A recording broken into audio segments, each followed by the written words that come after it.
सभी विद्यार्थियों को मेरा नमस्कार।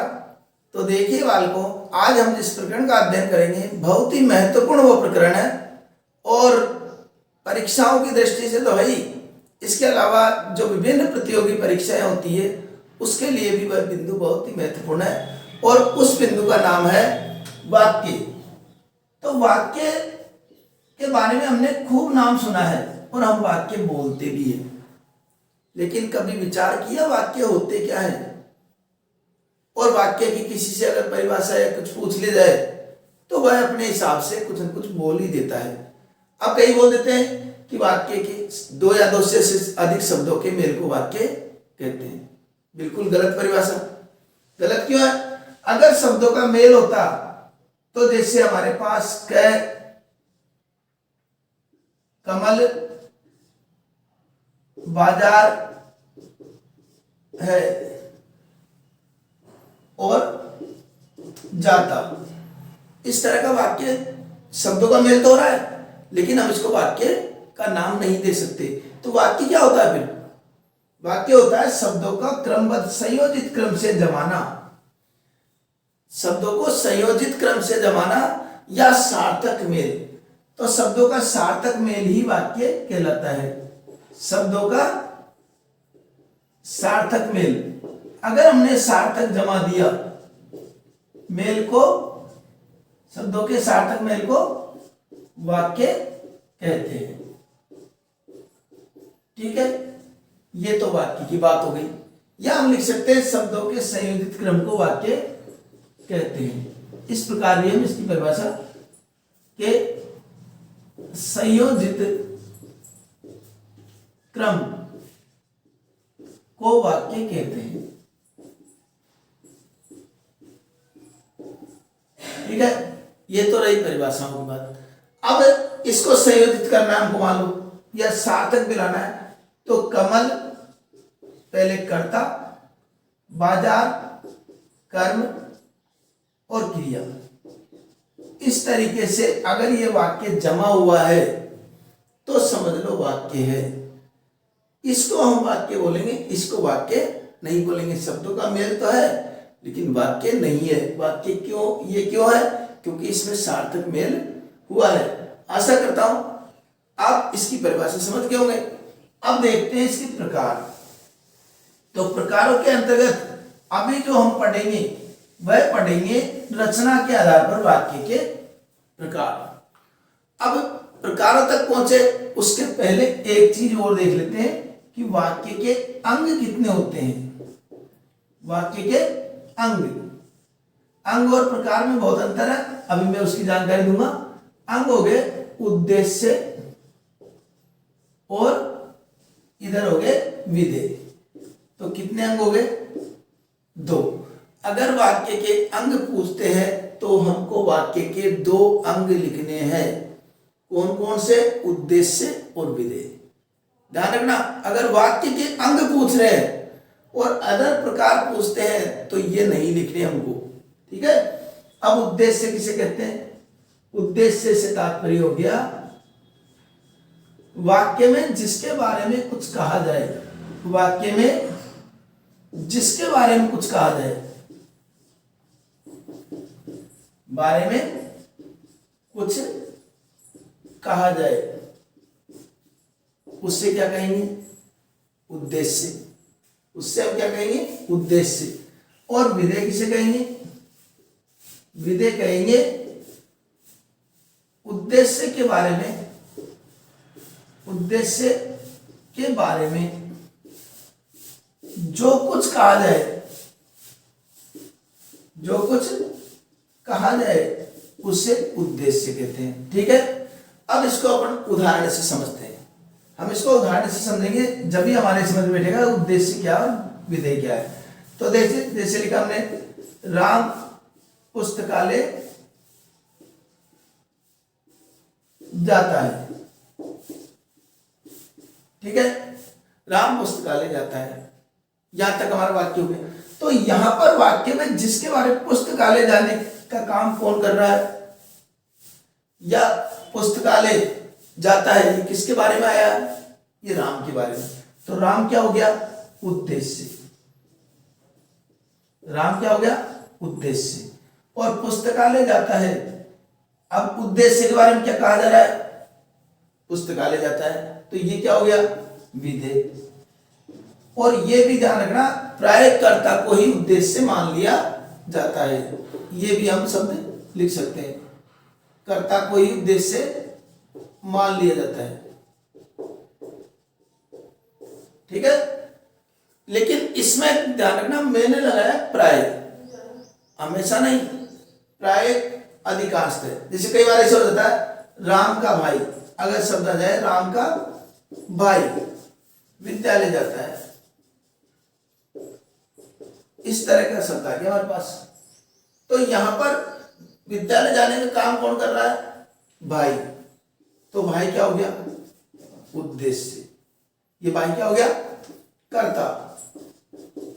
और पूरा उद्देश्य अगर देखिए तो जाने का काम कौन कर रहा है? राम का भाई, पूरा परिचय समय, तो ये पूरा मिलाकर के हो गया उद्देश्य। लेकिन कर्ता क्या है? भाई। तो इसलिए उद्देश्य होता है प्राय कर्ता ही, लेकिन इस प्रकार की परिस्थिति अगर मिलती है तो कर्ता अलग भी हो सकता है। ठीक है, तो ये हो गया उद्देश्य और विधेय, दोनों के वाक्य के। जिसके बारे में कुछ कहा जाए उसको उद्देश्य, और उद्देश्य के बारे में जो कुछ कहा जाए उसे विधेय कहते हैं। ठीक है, यहां तक की बात हमारी क्लियर हो गई। अब आगे बढ़ते हैं कि वाक्य के भेद कितने होते हैं। तो भेद के लिए मैं इसको मिटा देता हूं थोड़ा सा। अब आते हैं वाक्य के भेद। भेद के लिए हमको क्या करना है वो देखिए, यहां पर अंग के स्थान पर वाक्य चली रहा आपने, रचना के आधार पर वाक्य के भेद, रचना के आधार पर वाक्य के भेद, इस तरीके से हमको पढ़ना है। तो रचना के आधार पर वाक्य के कुल 3 भेद होते हैं। कौन कौन से? साधारण वाक्य, साधारण वाक्य को हम सरल वाक्य भी बोलते हैं। यह भी कई बार प्रश्न पूछ लिया जाता है कि साधारण वाक्य को किस नाम से हम जानते हैं, दूसरा नाम क्या हो सकता है? तो सरल वाक्य। दूसरा मिश्रित वाक्य, मिश्रित वाक्य, इसको हम क्या करेंगे? इसको भी हम मिश्र वाक्य के नाम से बोल सकते हैं, ये मिश्र वाक्य हो जाता है। इसके अलावा एक आता है संयुक्त वाक्य, संयुक्त वाक्य। तो 3 प्रकार के वाक्य हो गए। अगर रचना के आधार पर वाक्य के भेद पूछे तो हमको 3 भेद लिखने हैं, लिख सकते हैं। ठीक है, नाम पूछे तो ये नाम होइए, इनके साधारण वाक्य का और क्या नाम है? सरल वाक्य। मिश्रित वाक्य का दूसरा क्या नाम है? मिश्र वाक्य। तो ये हमारी जानकारी होगी। अब हम एक एक को समझते हैं कि क्या इसको किस प्रकार उदाहरणों से हम समझेंगे, वो ध्यान देखिए आप। अब जैसे लेते हैं पहले साधारण वाक्य, नाम से स्पष्ट है साधारण। साधारण वाक्य में एक उद्देश्य, इस प्रकार के वाक्य में क्या होता है?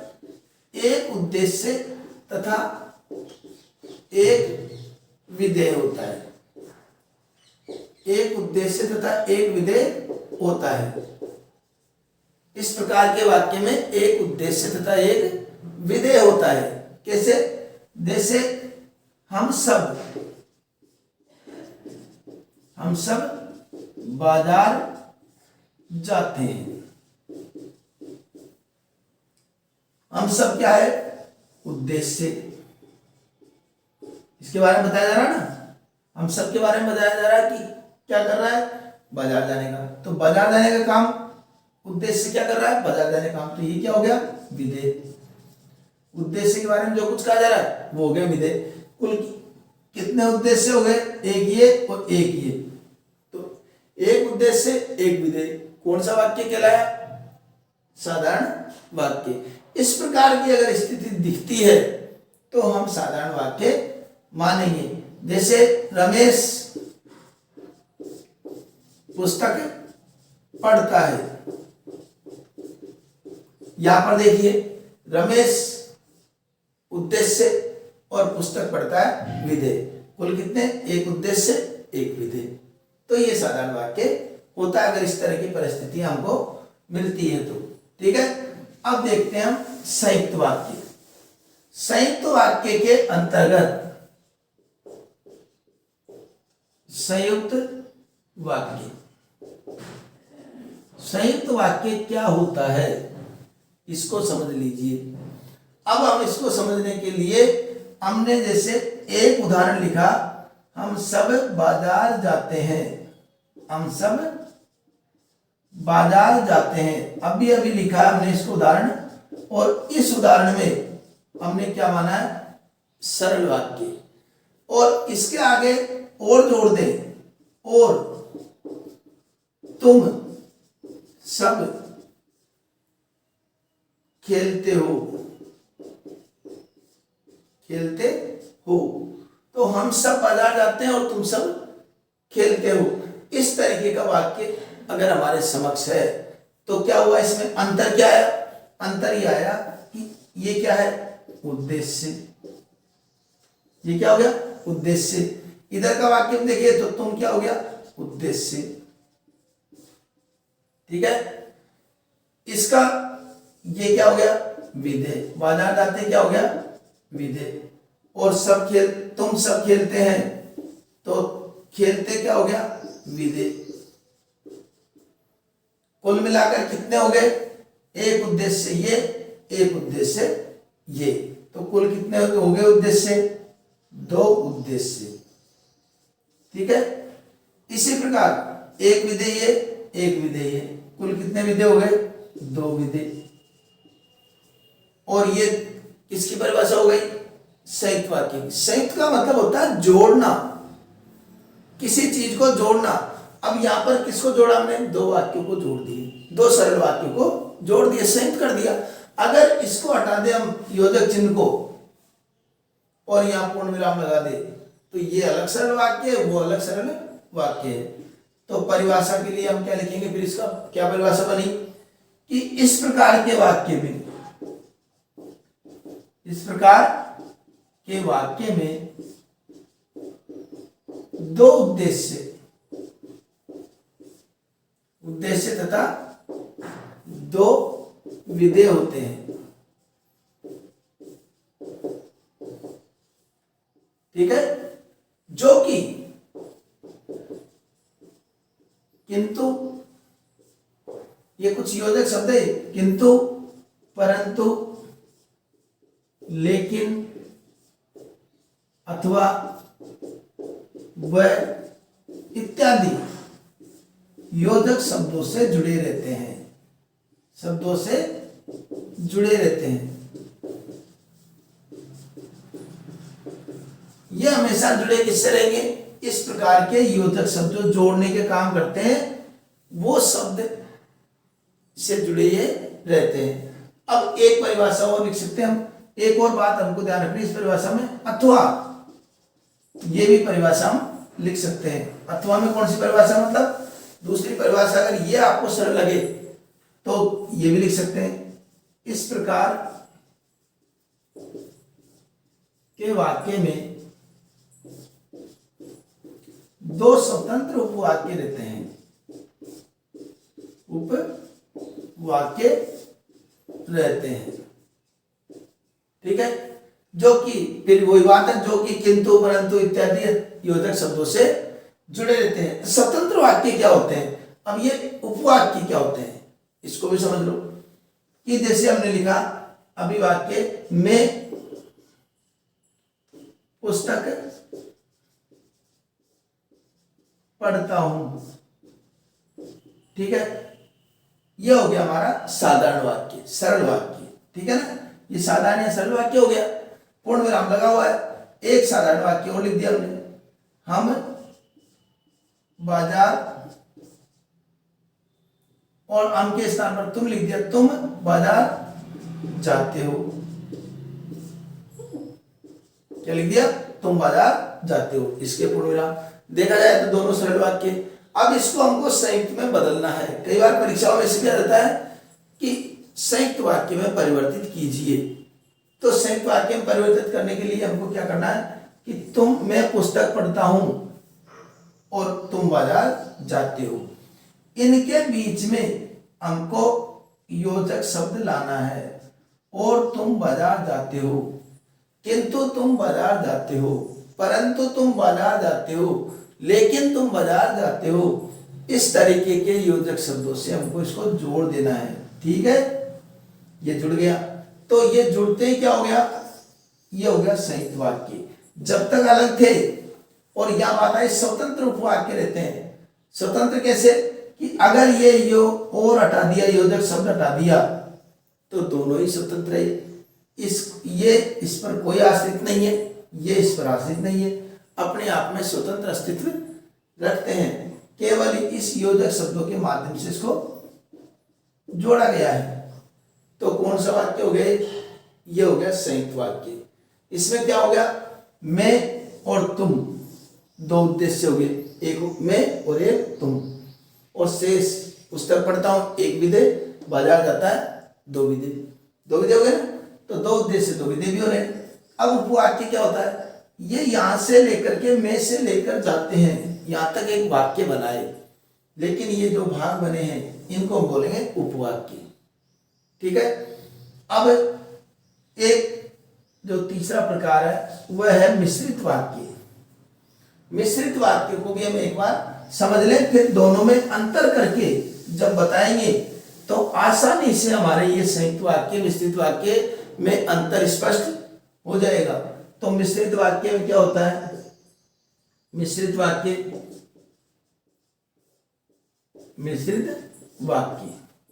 जिसको मिश्र वाक्य बोलते हैं, इस प्रकार के वाक्य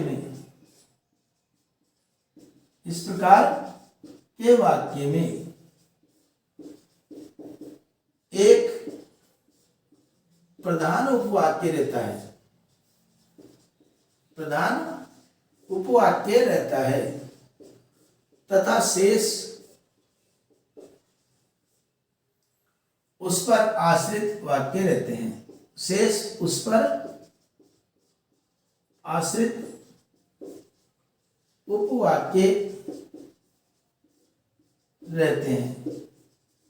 अब कैसे रहते हैं, अभी हमने पढ़ा था इनमें दोनों स्वतंत्र होते हैं, इसमें पढ़ेंगे आश्रित रहते हैं। आश्रित कैसे, यदि वह पढ़ता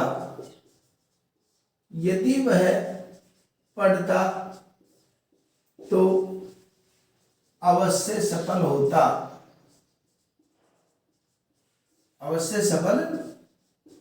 होता। तो यहां पर देखिए आप, यदि वह पढ़ता तो अवश्य सफल होता। अब अवश्य सफल होना किस पर आश्रित है, पढ़ने पर। प्रधान क्या है, प्रधान पढ़ना, और सफल होना आश्रित। इस तरीके के वाक्य, जब मैं पढ़ता हूं, जब मैं जाता हूं तब वह आता है। तो उसका आना किस पर निर्भर है, उसके जाने पर। तो कुल मिलाकर स्वतंत्र नहीं है। इसको अगर हम अधूरा बोल के छोड़ेंगे, यदि वह पढ़ता तो हमको लगेगा कि वाक्य पूरा नहीं है, इसमें किसी चीज के मिश्रण की आवश्यकता है। कोई बात हम मिश्रण करेंगे तब जाकर ये वाक्य पूरा होगा। ऐसी स्थिति में मिश्रित वाक्य होता है। एक दूसरी बात हम मान लेते हैं, कई बार जैसे टेंस में, इंग्लिश में टेंस में आता है कि जैसे ही डॉक्टर के आने से पहले ही मरीज मर चुका था, मेरे स्टेशन पहुंचने से पहले ही गाड़ी जा चुकी थी। इस तरीके के जो वाक्य आते हैं वो हम मानते हैं मिश्रित वाक्य में। ठीक है। एक तरीके का वाक्य हो रहता है कई बार कि गांधी जी ने कहा